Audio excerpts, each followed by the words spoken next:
ભગવાન જગન્નાથની નગર યાત્રાને હવે ગણતરીના દિવસો બાકી રહ્યા છે ત્યારે આ વર્ષે અમદાવાદમાં 148મી રથયાત્રા નીકળશે ત્યારે તેને લઈને તૈયારીઓ શરૂ કરી દેવામાં આવી છે। અષાઢી બીજના આડે હવે ગણતરીના દિવસો બાકી છે ત્યારે આ દિવસે અમદાવાદમાં વર્ષોથી ભગવાન જગન્નાથની નગર યાત્રા નીકળે છે। અમદાવાદની રથયાત્રા તેની ભવ્યતા અને મહિમા માટે વિશ્વભરમાં પ્રસિદ્ધ છે। આખું વર્ષ ભક્તો આ દિવસની આતુરતાથી રાહ જોતા હોય છે ત્યારે આ વર્ષે અમદાવાદમાં 148મી રથયાત્રા નીકળશે।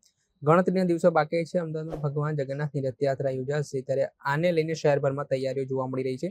ભગવાન જગન્નાથ, બહેન સુભદ્રા અને ભાઈ બલભદ્રના રથયાત્રા પહેલા મંદિરમાં સફાઈથી લઈ શણગાર સુધીની તમામ તૈયારીઓ શરૂ થઈ ચૂકી છે। સામાન્ય રીતે અમદાવાદમાં મહિના અગાઉથી જ રથયાત્રાની તડામાર તૈયારીઓ શરૂ કરી દેવામાં આવે છે।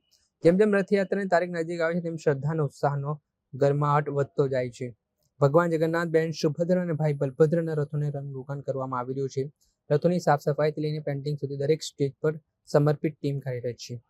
નવનિર્મિત રથનું બીજું વર્ષ છે ત્યારે રથોને સ્પ્રે કલરથી રંગરોગાન શરૂ કરી દેવામાં આવ્યું છે। રથયાત્રા દરમિયાન રથમાં કોઈ ખામી ન સર્જાય તે માટે જરૂરી સમારકામ પણ હાથ ધરવામાં આવશે, જેના કારણે રથયાત્રા કોઈ પણ વિઘ્ન વિના શાંતિપૂર્ણ રીતે પસાર થાય।